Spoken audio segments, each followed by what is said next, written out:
Hello everyone, কেমন আছো তোমরা সবাই? আশা করি তোমরা সবাই খুব ভালো আছো। আজকে আমি তোমাদের সাথে আলু, ফুলকপি আর ডিম দিয়ে একটা রেসিপি বানিয়ে দেখাবো। আশা করছি তোমাদের এই রেসিপিটা ভালো লাগবে।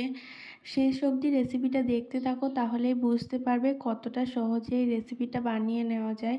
দেখো, আমি কড়াইয়ে বেশ কিছুটা পরিমাণ তেল দিয়ে দিয়েছি। তেলটা খুব ভালোভাবে গরম হয়ে যাওয়ার পর তার মধ্যে আমি 4টে ডিমকে আগে থেকে সিদ্ধ করে লবণ হলুদ মাখিয়ে রেখেছিলাম, সেটাকে দিয়ে দিলাম। এবার এটাকে আমি বেশ কিছুক্ষণ ধরে লাল লাল করে ভেজে নেব। দেখো, আর আমি ডিমগুলোতে একটু ছুরি দিয়ে কেটেও দিয়েছিলাম। এবার ডিমগুলোকে একে একে আমি তুলে নেব। দেখো, ডিমগুলো আমার খুব ভালোভাবে ভাজা হয়ে গেছে। এবার আমি ওই তেলের মধ্যেই কিছুটা হলুদ দিয়ে দিলাম। এবার আগে থেকে কেটে রাখা আলুগুলোকে দিয়ে দিলাম। এবার আলুগুলোকেও খুব ভালোভাবে লাল লাল করে ভেজে নেব। আলুগুলো ভাজতে আমার প্রায় 3 থেকে 4 মিনিট মতো টাইম লেগেছে।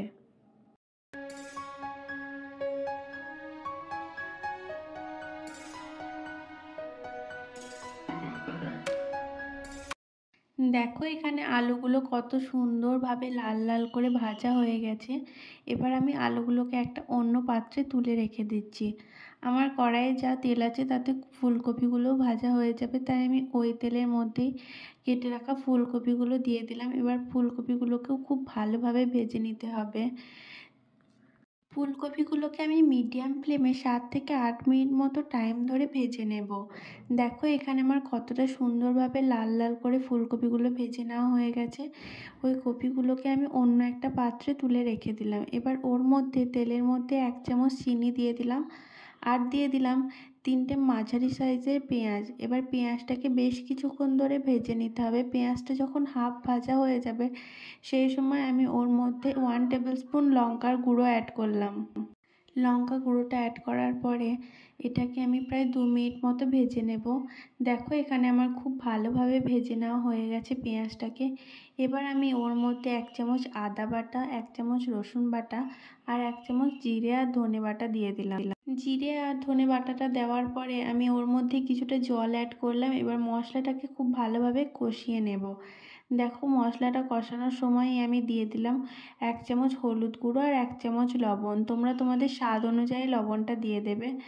দিয়ে মশলাটাকে খুব ভালোভাবে কষিয়ে নেবে। দেখো, মশলা থেকে আমার তেল ছেড়ে এসেছে। 1 চামচ গরম মশলা গুঁড়োটা দিয়ে গরম মশলা গুঁড়োটাকেও মশলার সাথে খুব ভালোভাবে কষিয়ে নিতে হবে। মশলাটা আমার খুব ভালোভাবে কষানো হয়ে গেছে। আগে থেকে যে আলু আর ফুলকপিটা ভেজে রেখেছিলাম, ওটাকে এবার মশলার মধ্যে অ্যাড করে খুব ভালোভাবে বেশ কিছুক্ষণ ধরে কষিয়ে নিতে হবে। দেখো, এখানে আমি আলু আর ফুলকপিগুলো একে একে দিয়ে দিচ্ছি।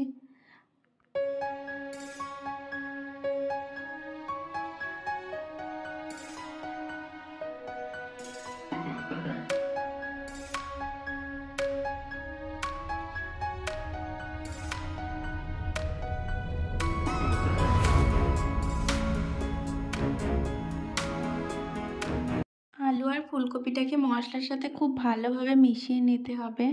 দেখো, এখানে আমার মিশিয়ে নেওয়া হয়ে গেছে। এবার আমি এর মধ্যে 2 বাটি জল দিয়ে দিলাম। এবার জলটার সাথে মশলাগুলোকে খুব ভালোভাবে মিশিয়ে নিতে হবে। জলটা যখন ফুটে আসবে, আমি ওর মধ্যে ডিমগুলোকে অ্যাড করে দেবো। দেখো, জলটা আমার ফুটে এসেছে, ডিমগুলোকে আমি ওর মধ্যে অ্যাড করে দিলাম।